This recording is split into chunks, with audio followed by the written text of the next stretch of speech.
Bata pa lang ako nangarap na ako yumaman. Lumaki ako sa isang mahirap na pamilya. Tatay ko kalpintero lang. Nanay ko silbi sa palengke.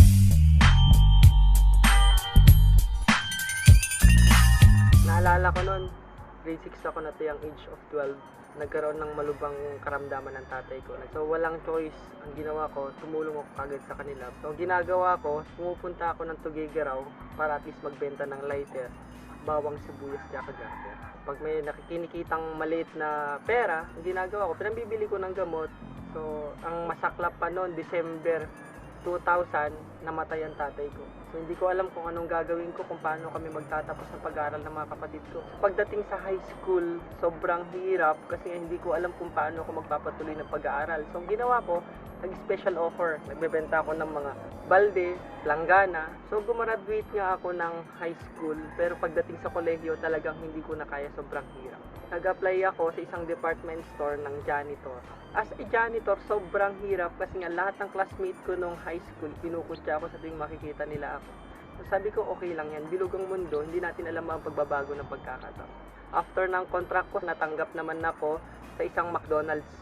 So naging crew ako ng McDonald's for almost 3 years, and then na-involve ako sa isang fraternity. Sobrang hirap ng mga dinadanas ko laban. Naranasan kong mabato ng bote sa bibig, naranasan ko masuntok ng knuckle sa mata. Sa isang linggo siguro 2 beses ako makukulong. It's either sa barangay or di kaya sa PTU. Pero inisip-isip ko, 2 lang ang pwedeng puntahan ng buhay ko nito. It's either makulong ako or mamatay ako. So nagpray ako kay Lord, sabi ko, Lord, bigyan mo ako ng pagkakataon na kung saan mababago ko yung takbo ng buhay ko at may babalik kong respetong nawala sa akin na matutulungan kong pamilya ko. After 2 days that prayer, bigla ako naka-receive ng text. Nang sabi sa text, do you want to be a part of the Millionaires Club? Sabi ko sarili ko, lokohan yata to. Ito yung tinatawag lang spam text. So since curious ako that time, so pinundahan ko siya. Nahihiya pa ako pumasok sa seminar room kasi ang itsura ko nun, taong kanto. Kinakainis ko pa nun, may pampaputing product.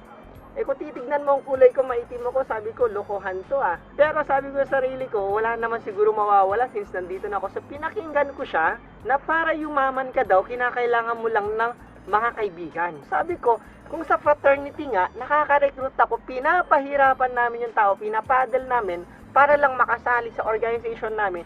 Dito pa kaya sa AIM Global na wala ko ibang gagawin kundi magre-recruit lang din, kakausapin mo, pag nagustuhan, mag-join. Sa fraternity, ang sakit ng palo.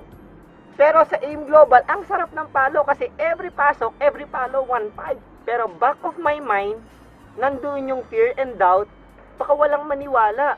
So ang ginawa ko, kinausap ko yung nanay ko pag uwi ko ng bahay, excited. Sabi ko, Ma, isasali ako sa AIM Global, magne-negosyo ako. Ang nanay ko, hindi naniniwala sa akin, pinagtawanan ako. Sabi ko, sige, benta ko na lang yung motor ko. Sabi niya sa akin, akin yung ORCR ng motor mo at ito yung mga damit mo, lumayas ka dito. So pinalayas ako ng nanay ko. Sabi ko, okay lang yan. Pray na naman ako, Lord, kung ang AIM Global talaga para sa akin, Lord, guide me please. Nung nag-join ako, akala ko, yun na yung start ng pagyaman ko, pero hindi pala ganun kadali. So dami ko pinagdaan ng hirap, kutya, panlalait. Nasabi sa akin, tignan mo itsura mo, walang maniniwala sa'yo kasi nga dati kang siraulo, dati kang basagulero, tapos nga magpo-promote ka ng pagyaman, walang maniniwala sa'yo. So, nung kumita ako, papayos ko yung bahay. Nung napayos ko yung bahay, mas lalo ko pang ginalingan, mas lalo ko pa sinipagan na sabi ko, Lord, gusto ko magkaroon ng kotse. After 2 years, ito, bagong-bago ngayon, dinadrive ko, Hyundai Elantra. Ang bango! Nung nabili ko sa sakyan, pag uwi ko ng bahay namin, hindi ako marunong mag-drive. Ang AIM Global ngayon, mas lalo lumalaki ng lumalaki. Sa mga nanonood ng video na to, sana na-inspire kita. Ako po si Albert Pagulayan, na dating konsumisyon, ngayon, inspirasyon.